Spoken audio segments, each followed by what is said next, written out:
দেখুন,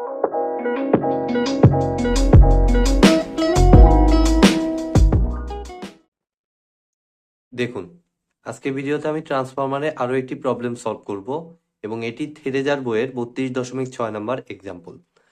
তো ভিডিওটি শুরু করার আগে আমি অবশ্যই বলবো, যারা আমার চ্যানেলে একদম নতুন তারা আমার প্লেলিস্ট থেকে ট্রান্সফরমারের উপর আগের বেসিক ভিডিওগুলো একটু দেখে আসুন, তাহলে আপনাদের বুঝতে সুবিধা হবে। তো দেখুন, এখানে কোশ্চেনটিতে বলছে a single phase transformer has 500 turns in the primary and 1200 turns 1200 turns in the secondary.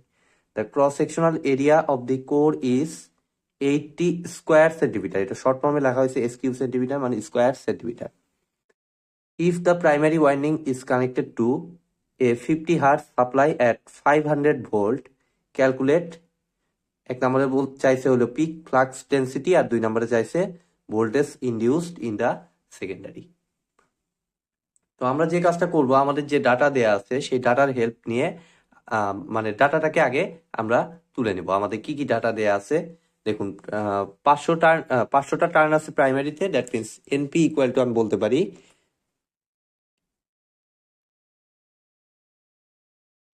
NP equal to আমার কত 500। আর কি দেয়া আছে আমাদের সেকেন্ডারিতে, কত দেয়া আছে 1200। তাহলে এন এস সেকেন্ডারি টার্নটা হচ্ছে আমার 1200 এত।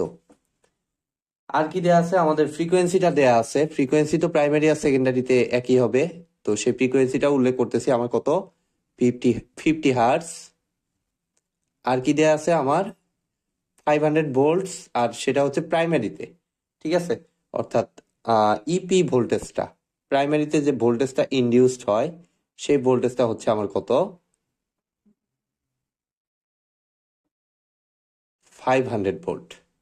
এখন দুই নাম্বারেরটাই আমরা আগে বের করতে পারবো, কারণ এনপি জানা, এনএস জানা, ইপি জানা আছে। তাহলে ইএস তো আমাদের প্রপোর্শনাল টু যে সিম্বলটা আছে সেখান থেকে খুব ইজি ভাবে আমরা বের করে নিতে পারবো। অর্থাৎ দুই নাম্বারটাই আমি আগে করতেছি। কি ফর্মুলা, ই এর সাথে এন যেহেতু সমানুপাতিক, তাহলে ep divided by es is equal to আমার কি সমানুপাতিক হলে কি হবে, রেশিও ই এর উপরে আছে পি, দ্যাট মিনস এন এর উপরেও থাকবে পি, যেহেতু সমানুপাতিক। তাহলে n p divided by n s. তাহলে এখান থেকে আমরা যদি একটু মডিফাই করি, তাহলে ইপি ইএস এর ইপির ভ্যালু জানা আছে আমার কত 500 divided by es equal to np কত আমার 500, আর এনএস হচ্ছে আমার 1200। তাহলে একদম ইজি, 500 কাটা চলে গেল, ইএস এর ভ্যালু আমার আসতেছে 1200 ভোল্ট। খুবই ইজি ডাটা দিছে। তাহলে দুই নাম্বারটা কিন্তু হয়ে গেল।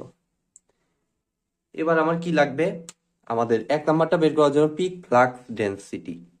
তো এই ফ্লাক্স এবং ফ্লাক্স ডেন্সিটির মধ্যে আমাদের অনেক সময় একটু সমস্যা হতে পারে, বাট এটা এইচএসসি থেকে আপনার করে আসতেছেন। ফ্লাক্স বলতে বেসিক্যালি বোঝায় হচ্ছে ফাই, আর ফ্লাক্স ডেন্সিটি যখন হবে তখন এটাকে বেসিক্যালি বলা হবে হচ্ছে বি, অর্থাৎ ম্যাগনেটিক যে ফিল্ডটা, চৌম্বক ক্ষেত্র, ঠিক আছে। অর্থাৎ বি পিক ফ্লাক্স ডেন্সিটি বলতে বেসিক্যালি বোঝায় হচ্ছে চৌম্বক ক্ষেত্র, অর্থাৎ ম্যাগনেটিক ফিল্ডটাকেই আমরা বলবো হচ্ছে ফ্লাক্স ডেন্সিটি। তো সেটা তো সরাসরি আমরা পাই না, আমাদের ফ্লাক্সটা আগে বের করতে হবে। তো ফ্লাক্স বের করার জন্য আমরা জাস্ট এখানে যে কাজটা করতে পারি, যে আমরা কিসের হেল্প নিতে পারি, আমার এফ ফ্রিকোয়েন্সি যেহেতু জানা আছে, আমরা ইএমএফ ইকুয়েশনের হেল্পটা নেব। অর্থাৎ ইপি প্রাইমারি সাইডেও আপনি অ্যাপ্লাই করতে পারেন, সেকেন্ডারি সাইডেও অ্যাপ্লাই করতে পারেন, সেটা আপনার উপর ডিপেন্ড করবে। তো জাস্ট যদি প্রাইমারিতে অ্যাপ্লাই করি, তাহলে আমার ফর্মুলা কি 4.44 এফ ইন্টু কত ফাই এম আর কি, ম্যাক্সিমাম ফ্লাক্সটা ইন্টু এনপি। ব্যাস, এই ফর্মুলায় আমরা জাস্ট বসিয়ে দিয়ে আমরা আগে ফাই এমটা বের করে নিব।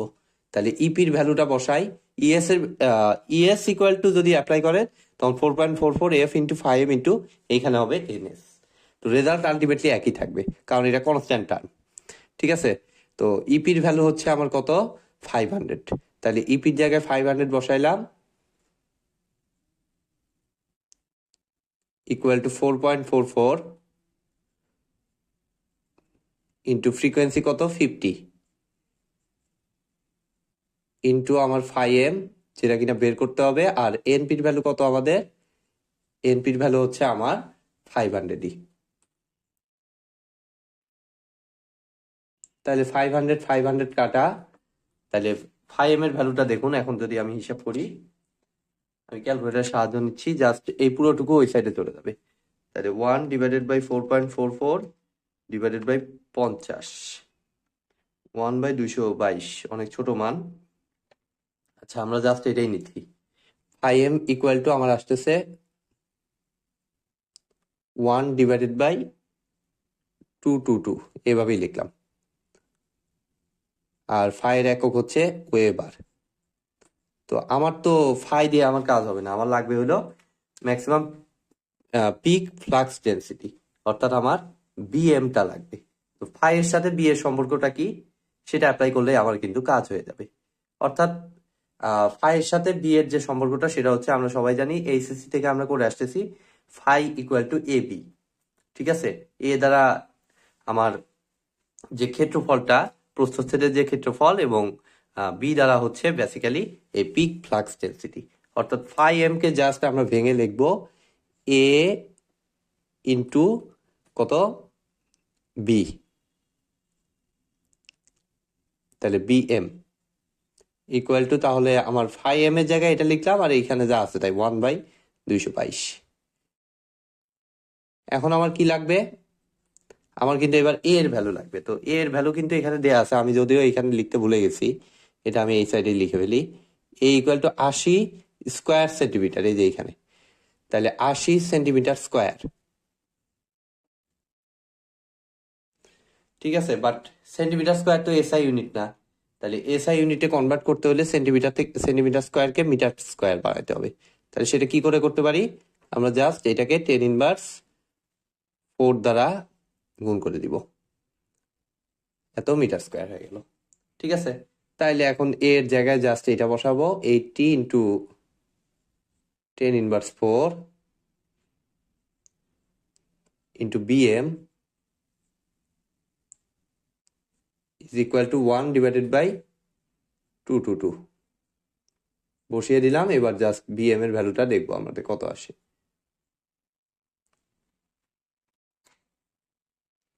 1 ডিভাইডেড বাই 222 ভাগ 80 গুণ 10⁻⁴, 0.563, 0.563, যেটার ইউনিট কিনা টেসলা। ঠিক আছে, আপনি টেসলা দিয়েও লিখতে পারবেন, অথবা আপনি যদি টেসলাতে সমস্যা হয় তো ওয়েবার পার মিটার স্কোয়ার বলতে পারি। কারণ এখানে খেয়াল করে দেখুন, 1/222 ছিল ওয়েবার, তো এ চলে গেল ওই সাইডে, এই যে 80 ইন্টু 10⁻⁴ কিন্তু ওই সাইডে চলে গেল, তো এর ইউনিট কি ছিল মিটার স্কোয়ার। তাহলে weber per metre square or tesla, আমি সংক্ষেপে টেসলাটাই উল্লেখ করতেছি, বা আপনি ওয়েবার পার মিটার স্কোয়ার লিখলেও কোনো সমস্যা নাই। তো এই ছিল আজকের ভিডিও। নেক্সট ক্লাসে আমি আরো ট্রান্সফর্মারের অন্যান্য প্রবলেমগুলো সলভ করার চেষ্টা করব। ভিডিওটি যদি ভালো লেগে থাকে অবশ্যই ভিডিওতে একটি লাইক দিবেন, বন্ধুদের সাথে বেশি বেশি শেয়ার করবেন, আর চ্যানেলে নতুন হয়ে থাকলে অবশ্যই চ্যানেলটি সাবস্ক্রাইব করবেন। ধন্যবাদ।